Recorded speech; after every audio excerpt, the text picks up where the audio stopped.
Hi guys, Jim again with another Sudoku video. Today we'll be playing an arrow Sudoku as compiled by the Cracking the Cryptic team. First up, they are a couple of YouTubers who solve puzzles way better than I do, much harder puzzles than this, very worth checking out.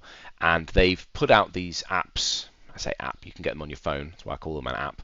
They put out these collections of puzzles available for purchase on Steam or Play Store, etc. If you like Sudokus or tough puzzles, would absolutely recommend. They're all handcrafted, intended to be solved very elegantly, if you like. The logic kind of nicely unfolds, and also they've curated a set of hints to help you if you get stuck. Definitely worth checking out if you enjoy this type of content or you think you might be interested in trying these puzzles out for yourself. Link in the description, etc. So today, as I say, we are looking at an arrow Sudoku. So let's jump into the puzzles. As ever, I'm playing through them in difficulty order. So the next puzzle up available to us is puzzle 2, even though this is the 4th arrow I will have solved. And as a reminder, so if we jump into the puzzle, as a reminder, arrow Sudoku is the same rules as regular Sudoku. So you've got the digits 1 through 9 in every box, row, and column. And as there's only 9 digits in boxes, rows, and columns, in fact, you must use them all once. There is also this extra constraint where we have these arrows in the grid. The arrows are such that the cell that is there must be made up, the number that is in that cell, I should say, must be made up of these. So if you add these up, you get this. I always say that very inelegantly. And that's it. So it makes for some interesting logic on top of the usual rules of Sudoku. So yeah, let's jump in. But also, let me just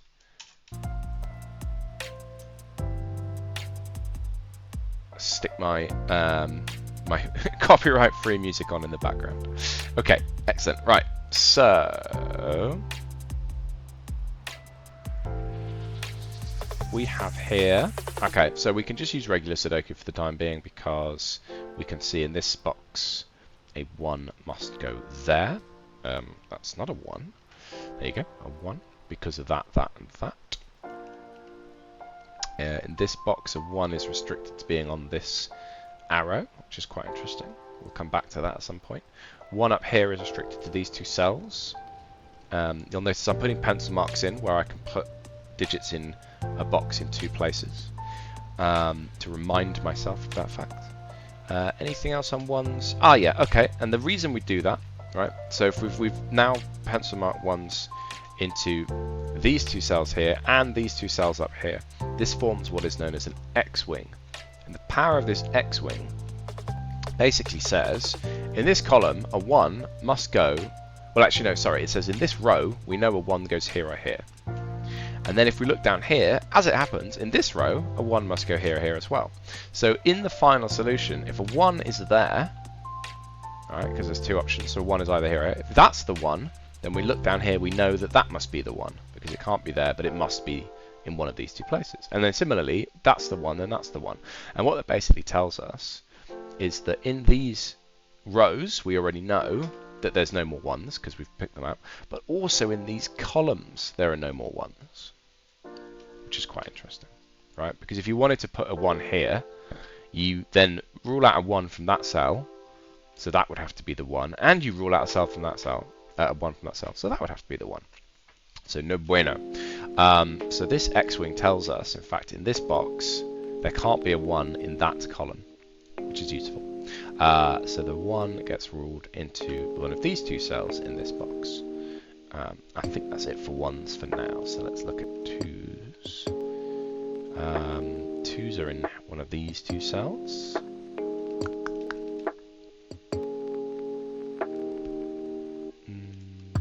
Okay, so in here, that's interesting. So 3s are in one of these 2 cells in this box, but we can't put 3 on an arrow.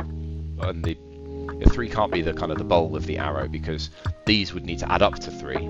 Obviously, you can't put 1 3 times because that would break the rules of Sudoku. So the 3 must go in one of those 2 cells.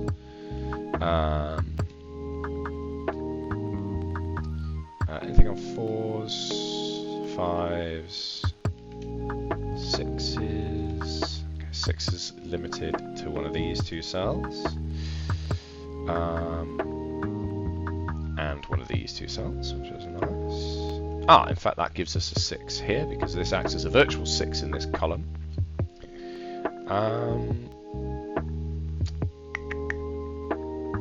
Okay, so that might be it for now. For 7s, ooh, 7s, there's loads of 7s. Okay, yeah, so that's useful. So in this box, we know, in fact, that the only cell available for a 7 is here, because of all the 7s around it.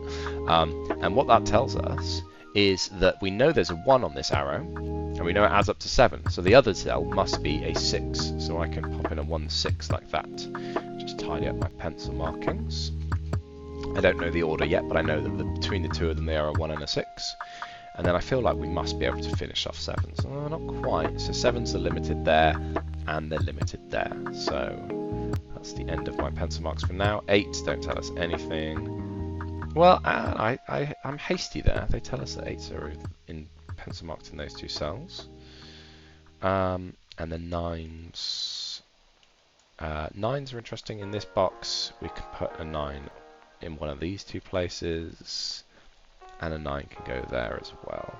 So I think that's all the logic I'm going to get without looking at the arrows. So let's look at some arrows. So the interesting thing we know about arrows, if they've got 3 cells that are in a row or a column, then they must all be different. And if you add up 3 cells, the smallest you can possibly make these is a 1, 2, and a 3. And so the bulb must, which adds up to 6. So the bulb must be at least 6. Now it's less helpful when an arrow stretches over 2 boxes, because in theory you normally be able to say, oh, these must be the same because they're on the arrow. But actually in this case they could be different. They must be different because they're on an arrow. But in this case they could actually be the same. So this digit could be a 2. I mean, it can't for various reasons, because there's a 2 there, but also these two would both be 1s. But if you didn't have 1s kind of ruining that, in theory there's nothing stopping those two both being 1s. So that doesn't tell us very much. But this clue, on the other hand, is more interesting.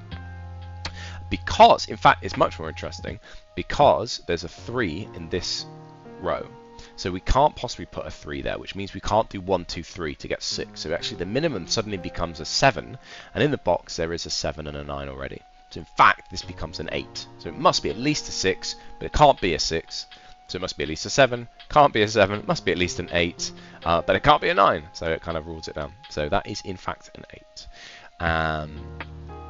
And the interesting thing about an 8 made up of 3 different numbers from the digits 1 through 9 must include a 1. It can either be 1, 2, 5 or 1, 3, 4, but there's no other way. If you start with 2 and do the smallest you can do, 2, 3 and 4, that adds up to 9. So you cannot get away with it. You must have a 1, and there's a 1 in this box, leaving only one place available for the 1 on the 8 arrow. So that's a 1 that sorts out that X-wing from earlier.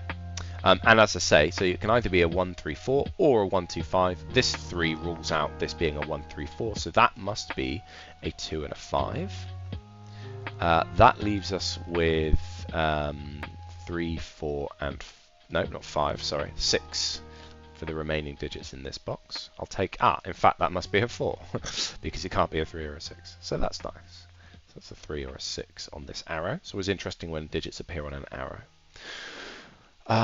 Okay, so that's been very productive. What about here? Let's check out this one. So we've got the same thing going on here, right? So this is a 3-cell arrow. This must be at least a 6. It cannot be a 6 because there's a 6 there and a 7 there.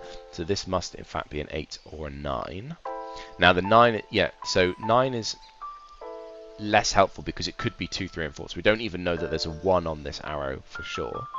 In fact, I've been blind. Because there's a 1 in the column, there cannot be a 1 on this arrow. So in fact, the lowest you can make it is 2, 3 and 4, and that becomes 9. So that can't be an 8 because of the 1, must be a 9, and in fact that 9 must be made up of 2, 3 and 4. And the 2 in the box helps us sort out the 2 on the... So this becomes a 3 and a 4 to make the arrow work, which is nice. That 9 I saw removed one of our pencil marks from earlier, so that's useful. 9s are limited to this box, and in fact that must be a 9 by the fact that we've got virtual 9 in this row, We've got a 9 in that row, and we've got a 9 down here. So the only available space for that 9 was there. 9s are limited to 2 cells in that box. Okay. These are from 1, 5, and 8, I think. Yes. And they could be any of them. I was hoping this arrow might help us here, because in fact it does. It does. So we know there's a 1 on it because we've got 1's pencil marked already, and that can't be a 1 because of that. And so this could either be 1 greater than 5 or 1 greater than 8. Well, 1 greater than 5 is a 6, and that's in this row already. So that must in fact be a 9, and this is a 1-8 pair, and that means this is a 5. So that's a 1-8 pair to complete that box. That's useful. So we've nearly used all the arrows now, so we've just got this one left here. But as I say, this isn't very helpful because this is a 3-6, but this could be a 3 or a 6 as well, right? It could double up. I mean, it could be 2 6s obviously, because that would be 12. But, yeah, there's nothing stopping this being another 3. So this isn't very restricted just yet. Okay, in this column, what have we got? We've got missing. We've got 8 and 5. Ah, yes, and there's a 5 up here. A virtual 5 in the row. So that can't be a 5, so that's an 8. That's a 5. That gives us an 8 from pencil markings down here. Ah, I've got a rogue 9. I don't know when I popped that in, but that sorts out my 9s down there and up here, and I think that's my last 9. Yes, very good. You'll find that often. So arrow Sudokus, high numbers and low numbers are powerful because of the adding up powers, if you like. So you often get through your 8s and 9s and your 1s and 2s first. 7 is revealed in that column. Don't know how long that's been sat there. And that's all our 7s. We've got an 8 down here to complete the row, not the column. That is a 2 and a 3 to complete the row.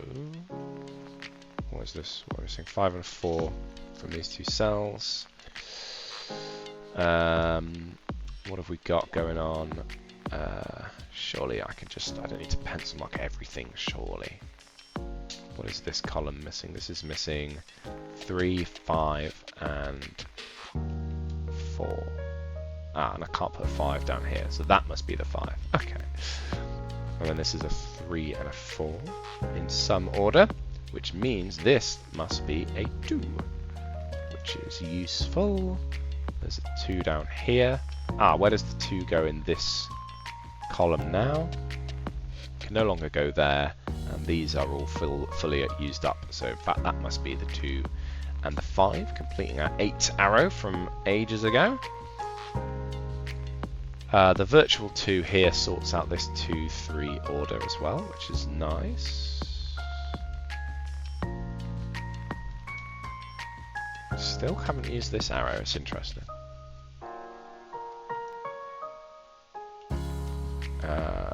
3, 4, this could be a 3 or a 5. Right, I don't know how long I've been staring at this, but this 6 is a virtual 6 in this column, so this cannot be a 6, so it must be a 3, which sorts out the 6s around the board, which is nice. Oh, that also reveals that 5, and that 4, 5 down here is sorted out, very nice. That gives us a 5 up there. This surely is the last of our 5s. Wait, where's 5 go in this box? Am I blind? I am blind. It goes here. And this is our last arrow, so now we know that is a 2. That completes the arrows. For all intents and purposes, I mean, these haven't been completed, but I know what cells they are. And the order is arrow agnostic. So the arrow clues are now done. Right? I'm going to get no extra information about these cells because that's a 7, 1, 6. That's a 2 by pencil mark. That's our final 2, I think. Yes. That's a 3, 4 in that order down at the bottom. That gives us a 3 down here. And that reveals a 3 in this box as well. How nice. I think we're very close, aren't we? So that's a 3 up there. There's a 4 that goes in that cell. There's a 4 that goes there. That's an 8 to complete the box. We know we need an 8 in this row, and it can't go there because of that, so that completes. That's a 3 or a 4, and it can't be a 3. So that's a 4, that's a 3, that's a 4. There's a 4 in the middle box here. I think that's our last 4. Yes, it is. 1, 8, 1, 6. That gives us a 8 in the middle, which gives us 8, 1 in that order, 1, 6 in that order, and then finally 6, and our last digit is a 3. Hooray! Yeah, what a great puzzle. I really enjoyed that. I do like arrows. You have to do a little bit of mental arithmetic, but it's not too bad. Compared to the last classic I just solved, which was 2 stars, that was a nightmare. This was much more straightforward. Excellent. I hope you've enjoyed the video if you have been watching, and I will see you next time. Thank you very much.